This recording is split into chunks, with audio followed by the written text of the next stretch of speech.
านที่นี่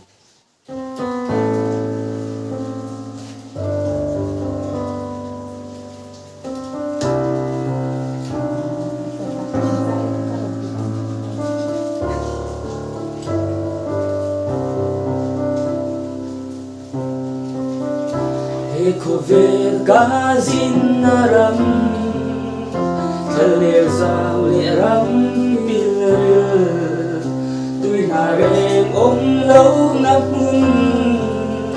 Thi na ten kha an sana Lul lâu tu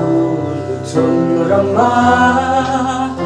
At zao chin om chin hi Kaverin thinin in bom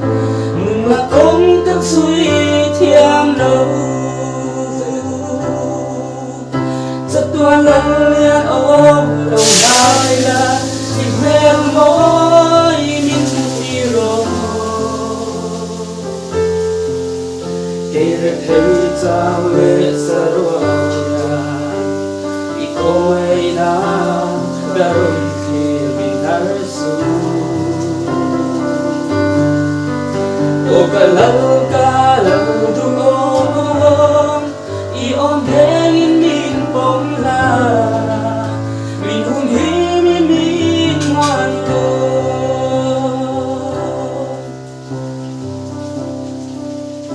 lô Ka lau lung thơ Về sinh lòng min xiang thơ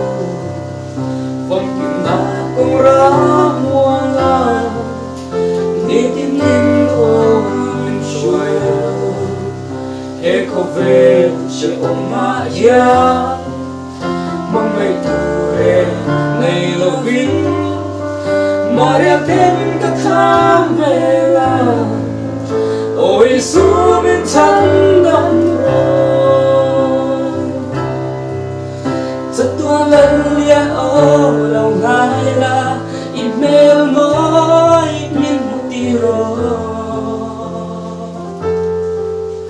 Cây để thấy sao lệ xa ruộng kia Vì không ai na garon thì mình nở su Ô cả lần du ôm I ôm thế nghìn mình bông la Mình hôn hi mình ngoan rô